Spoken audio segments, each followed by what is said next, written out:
If you think that the current immigration crackdown in America is just about paperwork, visa denials, and corporate audits, then you are dead wrong. The stakes have officially turned life or death.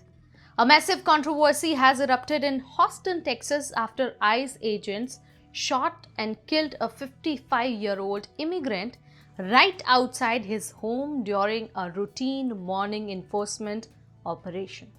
For the millions of immigrants living in the United States, including the massive Indian diaspora, this chilling incident is a brutal wake-up call. It proves that federal agencies are executing the administration's mass deportation and enforcement orders with an unprecedented high-intensity level of aggression. Let's look at the exact facts of this deadly shooting and why it is sending shockwaves through every immigrant community across America. The incident took place early in the morning when immigration enforcement agents corporate style swarmed a residential neighborhood to execute a targeted arrest. The victim, a construction worker named Lorenzo. He had been living and working in the United States for over 35 years. According to federal officials, when agents tried to block his vehicle, Lorenzo allegedly attempted to use his car to ram into the officers, prompting an agent to open fire and kill him on the spot. However, the victim's family and local civil rights groups are fiercely disputing this narrative. They claim that the ICE agents arrived in unmarked vehicles, wore civilian clothing, and never clearly identified themselves as law enforcement. That caused the victim to panic, thinking he was being hijacked or being robbed. While the victim in this specific Texas case was a Mexican national, the local Indian community and legal advocacy groups are watching this development with absolute terror. Under the current administration's strict mandates, ICE has been given a complete green light to ramp up visible, aggressive field operations in major immigrant hubs like Texas, California, and New Jersey.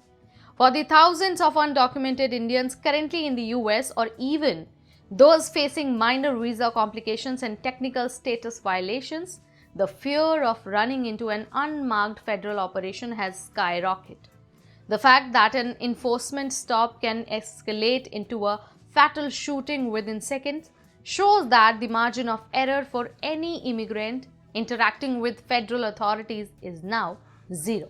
This tragedy is already triggering massive political fallout and demanding immediate changes to how immigration sweeps are conducted. Civil rights attorneys and immigrant defense coalitions are aggressively demanding that ICE immediately release the body cam footage of the shooting to bring transparency to the investigation. The broader message vibrating through the immigrant community right now is one of the extreme caution. Legal experts are actively warning all foreign nationals, regardless of their legal status, to fully understand their rights, avoid sudden panic reactions if approached by unidentified individuals, and also to ensure that they have immediate access to immigration counsel. The administration is making it clear that they will use every tactical measure available to clear their backlogs, and field operations are only going to intensify. The bottom line is that the landscape of American immigration has entered a highly volatile and dangerous phase. What happened in Texas is a stark reminder that policy shifts in Washington have real physical consequences on the ground every single day. The era of low-profile administrative deportations is gone, replaced by high-stakes federal enforcement that treats every encounter with maximum suspicion. So how do you feel about the increasing aggression of immigration enforcement in the US? Is the government going too far, or are these extreme measures necessary to secure the borders? Whatever it is, whatever you think, let me know in the comment section, and make sure that you share this video to keep our community informed. Hit that subscribe button and I'll see you in the next one.